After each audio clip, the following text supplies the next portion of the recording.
भारत 2026 का अपना सबसे बड़ा नौसैनिक अभ्यास करा रहा है और वह एक देश, दो देश, तीन देश तक नहीं बल्कि 74 देशों तक की इस बात है, क्योंकि एक बहुपक्षीय अभ्यास है। इतने देश शामिल हो रहे हैं, अपने आप में ये बड़ी ऐतिहासिक बात है। तो नौसैनिक अभ्यास है, भारत में हो रहा है, 74 देश शामिल हैं, इसलिए इसके बारे में जानना जरूरी है। अभ्यास का नाम है अभ्यास मिलन।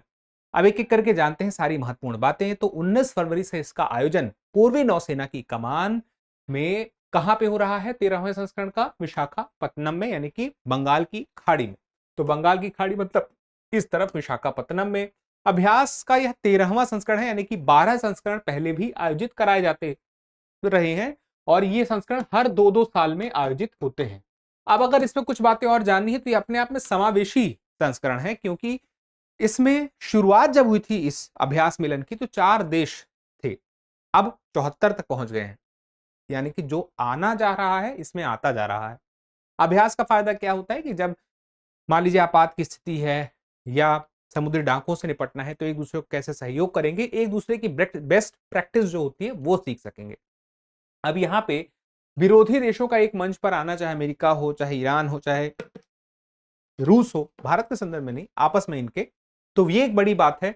लेकिन चीन, पाकिस्तान और तुर्की, ये 3 ऐसे देश हैं जिनको सीधा संदेश दिया गया है कि आपको हम इसमें शामिल नहीं कर रहे हैं, क्योंकि इनको शामिल किया ही नहीं गया। फिर उसके बाद क्वाड देशों की उपस्थिति बड़ी महत्वपूर्ण हो जाती है, यानी कि अमेरिका, भारत, जापान और ऑस्ट्रेलिया। अगर हम देखें तो हिंद प्रशांत महासागर का जो क्षेत्र है वहां पे ये वो देश हैं जो सबसे महत्वपूर्ण हो जाते हैं। वहां पे सुरक्षा, शांति, स्थिति, बैलेंस बनाए रखने के लिए चीन के संदर्भ में, और उसके साथ बाकी तरह देश हैं। तो ये जो है अपने आप में अभ्यास महत्वपूर्ण हो जाता है।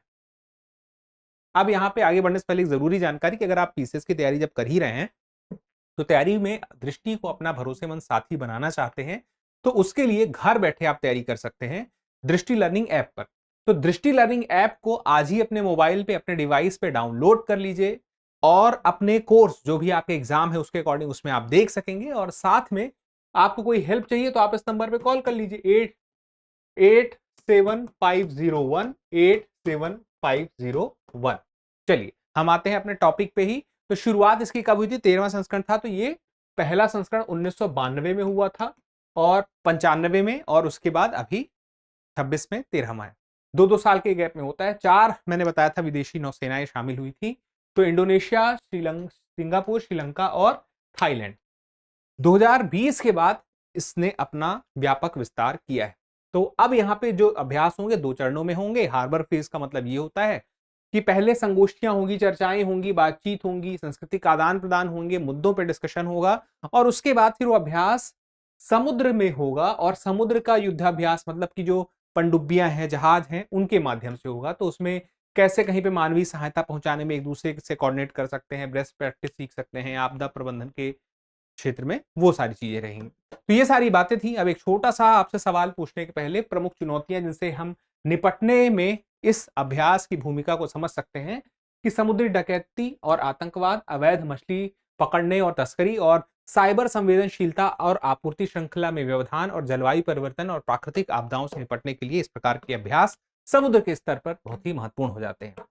छोटा सा सवाल है, सवाल यह है कि अभ्यास मिलन की शुरुआत कब हुई थी? तो 1992, 1995 ए, बी, सी 1998 और डी 2020। तो इस सवाल का जवाब जरूर दीजिएगा, क्योंकि जब आप जवाब देते हैं तो हमें और बेहतर करने की प्रेरणा मिलती है। चैनल सब्सक्राइब कर लीजिए, क्योंकि चैनल सब्सक्राइब करेंगे तो आपको जो भी महत्वपूर्ण अपडेट है समय समय पर मिलता रहेगा। मिलते हैं अगले एपिसोड में, तब तक के लिए धन्यवाद। अब एग्जाम की तैयारी को और बेहतर करने के लिए हमारे चैनल को लाइक, शेयर और सब्सक्राइब करना ना भूलें।